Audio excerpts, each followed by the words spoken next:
بافڵ تاڵەبانی پێشگیری هاوسەرۆکی لابردوو لاهور شێخجەنگیش هۆشداری لە بوونی پلانگێڕی دەدات. وەزیری کارەبایی حکوومەتی هەرێم ڕایگەیاند بەهاری 2023 لە هەرێمی کوردستان گرفتی کارەبا نامێنێت. ئەندامێکی پەرلەمانی کوردستان داوای لە سەرۆک کۆماری عێراق کرد سەردانی دەستگیرکراوانی بادینان بکات. سڵاوتان لێبێت و ئەم کاتتان باش، گرنگترین هەواڵی ڕۆژتان پێشکەش دەکەم. لە میدیا فەرمیەکانی یەکێتیەوە دەستەواژەی هاوسەرۆکی لادراو وشەی سەرۆک بۆ بافڵ تاڵەبانی بەکاردەهێنرێت. لە نیوەڕۆی ئەمڕۆوە سەرجەم میدیا فەرمیەکانی سەر بە یەکێتی نیشتیمانی کوردستان لە هەواڵ و بابەتە ڕۆژنامەوانیەکانیاندا لە جیاتی هاوسەرۆک پێشگیری سەرۆکیان بۆ بافڵ تاڵەبانی بەکارهێنا لە کاتێکدا تاوکو ئێستاش سەرۆکایەتی و حیزبە بە فەرمی با سیستمی هاوسەرۆکایەتی بەڕێوە دەبرێت.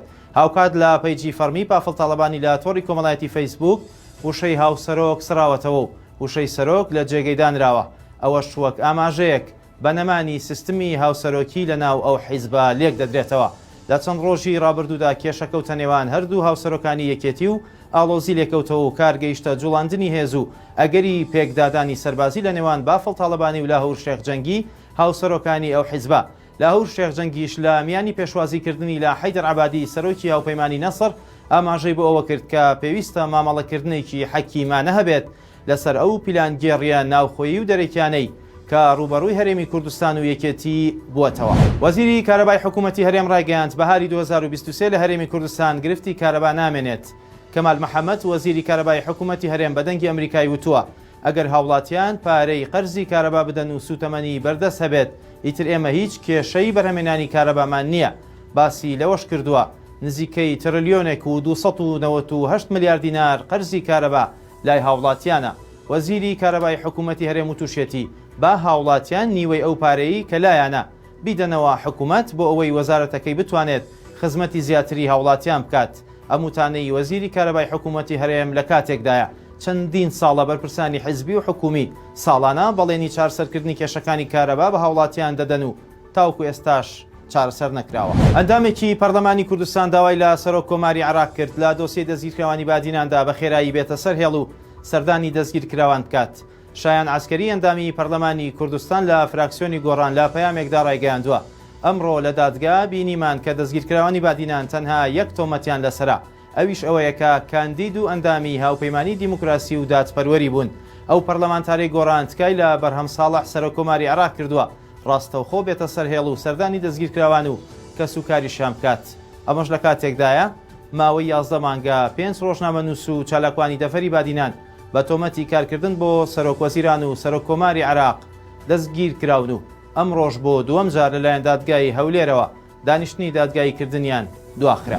جێگری سەرۆکوەزیرانی پێشووی عێراق ڕایگەیاند مستەفا کازمی سەرۆکوەزیرانی عێراق سەردانی ئەمریکا دەکات و زۆر بابەتی گرنگ تاوتوێ دەکات.